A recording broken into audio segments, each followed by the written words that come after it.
Day 16. Here's the thing, the key that I'm finding, and this is what I'm going to call my quote for today. So I put this on my support group on Telegram, and it was free form, free thought, but I really think this is important. It's amazing how even when my brain goes, this is enough, my body goes, no way, give me more. The carnivore way of eating is the only way of eating where it's ideal to get out of your head, heal the relationship with your body, and start listening to what your body says over what your brain is conditioned to think and what your brain is conditioned to make you do.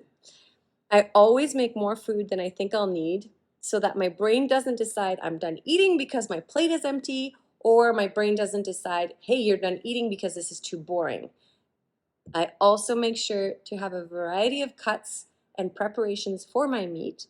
For example, this morning we had short rib done in two styles. So we had chunky short rib and we had short rib thinly sliced Korean style. And that was overcooked kind of bacon crispy so that I could go between the two and keep my brain interested in the food. So I'm making sure to have that variety so that my brain doesn't override my body and say, hey, we're full, when really it's, hey, we're bored, move on. I'm letting myself be interested in my food and eat until my body decides that it's done. So my poor little brain, yes, I've had some very boring moments, but I sit there, and if I still have tons of room, or I'm craving yogurt, or I'm craving a chunk of cheese, or I'm craving dessert, I know that my brain is full, but my body is not. So I'm continuing eating. My big litmus test is, does this butter still taste good? Does this browned butter still taste good? And that's how I truly know I'm full, is when the brown butter, I go, meh, then I know I'm done. The biggest difference with today is I'm realizing my body is still adjusting. So I'm giving it what it wants. And my body's been screaming for the odd nap, for slowing down. It is summer, so it's very hot right now. We're talking the 30 Celsius, and I'm allowing myself to just slow down. That being said, as soon as the sun's starting to set, I'm getting productive again. It's hard to stop going because I'm so excited about the projects I'm working on right now. I'm working on a docuseries, I'm working on a website for a women's group, and I'm also working on this. It's interesting to see the level of energy despite the fact that my body is still needing to rest.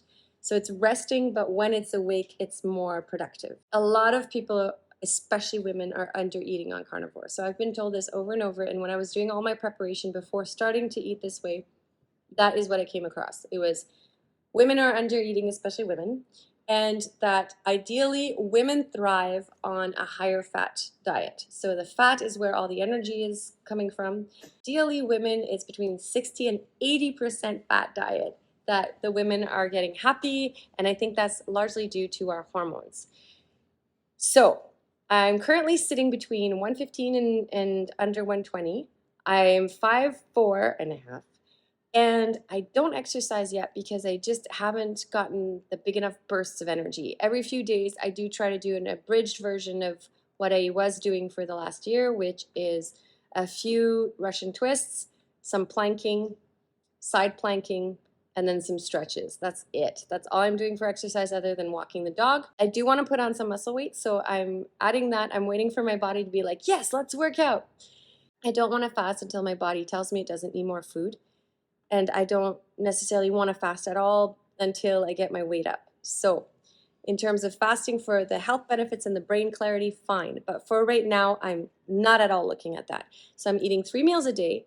And between breakfast, lunch, and dinner, I am easily eating almost 3 pounds of meat a day. And that is with butter on top of that. Today was extremely hot. I did let myself have a bowl of yogurt that I stuck in the freezer. And for me, it helped me get over that craving of wanting ice cream on a hot day. It wasn't so much a hunger thing as a comfort thing. I'm not off the dairy yet, even though I wanted to be off by mid-month. The biggest thing with dairy that a lot of people are finding, if it is giving no troubles in terms of inflammation and digestion, people are cutting it out because the dairy can make you hold on to excess weight, which is not a concern for me. I'm not worried about the excess weight. I am, however, worried about the fact that it does taste sweet. So what I'm doing is I'm making sure that if I do want some dairy, I'm using it very sparingly as garnish. And if I want yogurt, which I'm still quite keen on, then I'm making sure that I eat it as an absolute dessert. So there has to be, I have to be stuffed. And if I still have room, I'll let myself have some as dessert.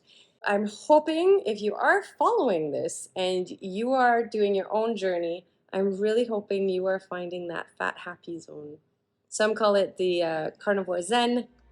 I don't know if I've attained carnivore zen yet, but I'm definitely attaining more and more fat happy.